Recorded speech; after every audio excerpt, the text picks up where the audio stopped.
Early 2000s में जब भी स्किन केयर की बात आती थी तो औरतें जो है घर में या तो घरेलू नुस्खे का इस्तेमाल करती थी या फिर कुछ इंटरनेशनल ब्रांड्स जो थी जो इंडियन मार्केट्स में थी।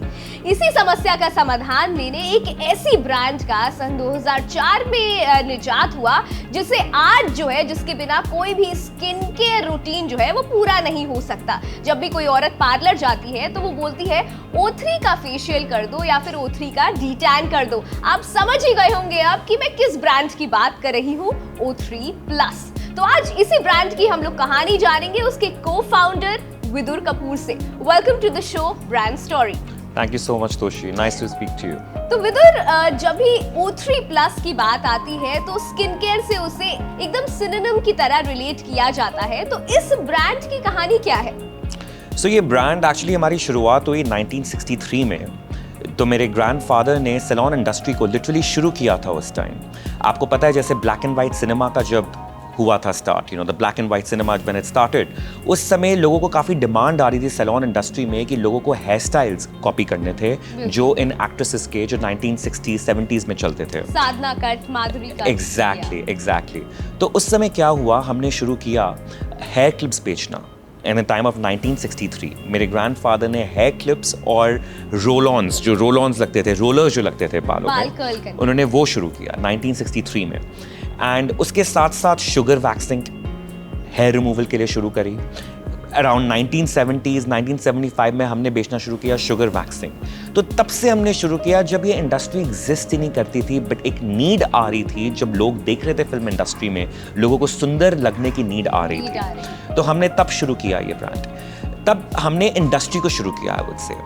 उसके बाद फिर 1986 में मेरे फादर मिस्टर विनीत कपूर ने जब इंडस्ट्री को एंटर किया, उस समय उन्होंने काफ़ी इंटरनेशनल एक्सपोजर लिया लंदन में। एट द सेम टाइम काफ़ी इंटरनेशनल ब्रांड्स यूरोप में, स्पेन और फ्रांस से काफ़ी इंटरनेशनल ब्रांड्स को इम्पोर्ट किया। तो जब इन ब्रांड्स को इम्पोर्ट किया तो अराउंड 6 to 7 ईयर्स उन्होंने काफ़ी बाहर रहे और इन ब्रांड्स को इंडिया में लेके आए।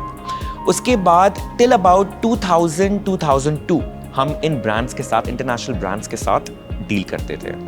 हमारा एट दैट टाइम बहुत हमने before time you can say 90s और 80s में ही हमारा इतना इंटरनेशनल एक्सपोजर हो गया था कि हम ये ब्रांड को इंपोर्ट करते थे फॉरेन ब्रांड्स को, कि हमारा एक्सपोजर के कारण हमने इस ब्रांड को 2004 पे फाउंड किया।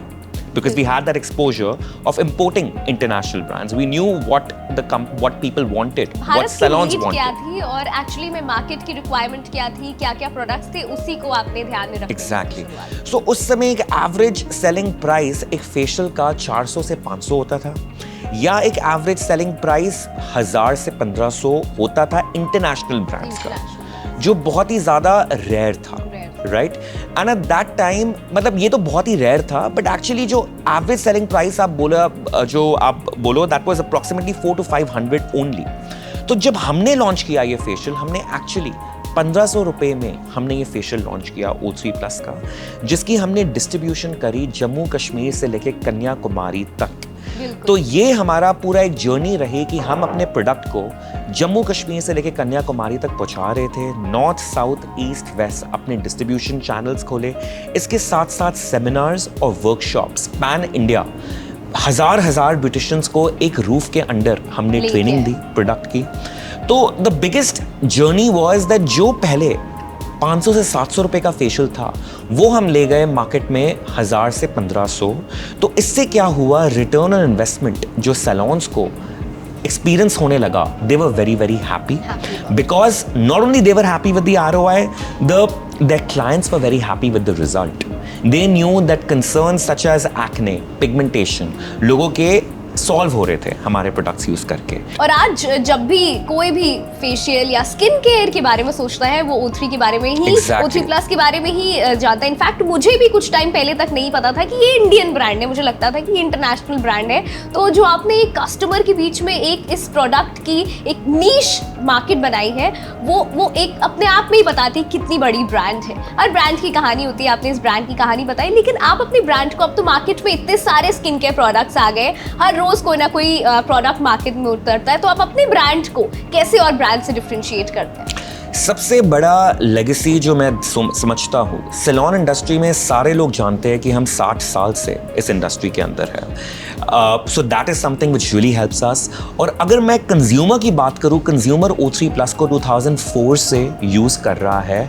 आज के कंज्यूमर के नानी ने, दादी ने, मॉम ने, सबने फेशियल्स करवाए हैं। तो एक तरीके से it's become a home grown brand. At the same time most importantly it has become a house hold brand की लोगों की मदर्स, लोगों की ग्रैंड मदर्स ने यूज़ किया है। So they feel trusted, they feel that they are in safe hands with the professionals. हमारा इसके अंदर ट्रेनिंग काफ़ी जाती है सैलून इंडस्ट्री में, जिससे कि लोगों को राइट प्रोडक्ट उनके स्किन के अनुसार मिले। बट सर्टेन चैलेंजेस भी होते हैं, हर जर्नी में उतार चढ़ाव तो होते ही हैं। तो इस जर्नी में आपको सबसे बड़े चैलेंजेस या फिर लेसन्स उन चैलेंजेस ने सिखाए? सो लेसन्स अगर मैं बात करूँगा, सबसे ज़्यादा know journey is very smooth in life, right? मतलब आप ये सोचो, अगर आप north south east west India में पेनिट्रेट कर रहे हो उस ज़माने में, जिस ज़माने में डिजिटल था ही नहीं। डिजिटल आया था 2002 में। हम उस समय हमारा काम होता था कि मेरे को अभी भी याद है, my father used to be travelling for 20-25 days when I was growing up. And where was he? 4-5 days in Bombay, 4-5 days in Calcutta, कभी हैदराबाद में, कभी जम्मू में, कभी कन्याकुमारी में। तो इतनी ट्रैवल होती थी हमारी उस समय। और उस समय ट्रैवल के साथ साथ हमारी वर्कशॉप चलती थी सैलून्स को ट्रेन करने के लिए। So that was something which was not an easy process. अब क्या होता है ना कि जैसा आपने बताया कि एक ऐसा टाइम था जब आपके फादर को ट्रैवल करना पड़ता था 20-25 दिन, लेकिन अब डिजिटल का जमाना आ चुका है। तो उस एरा में और इस डेकेड में कितना डिफरेंस है? किस तरीके से आप अपने प्रोडक्ट को ब्रांड करते हैं? और कोई भी अगर अपना एक एंटरप्रेन्योर आज अपना एक ब्रांड लॉन्च करना चाहता है, तो उसके लिए क्या चीजें, टिप्स एंड ट्रिक्स जिसे उसे ध्यान में रखना चाहिए? See, आप डिजिटलाइजेशन को कभी भी नहीं भूल सकते। That is the most important thing. मैंने जब 2012 में when I came, so very soon before time, brands उस समय बहुत कम थी, सिर्फ गिनती के 4-5 ब्रांड्स बिक रहे थे। मेरे को पता था कि मैं 2012 के बाद when I have come back to India from Manchester where I was studying, I knew that you have to do something differently. सोचा हमने कि क्या लोगों को ठीक लगेगा कि नहीं लगेगा कि अब ब्रांड ऑनलाइन आ रही है, but it was a right time, right move. So the biggest trick of this is that you have to accept technology before time. Also marketing. Marketing is something which you have to understand, most importantly, need of the customer. What exactly your customer wants, not what you want to say. Sometimes entrepreneurs get excited कि मेरे को तो यही दिखाना है, but नहीं। क्या आपका कस्टमर वो देखना चाहता है?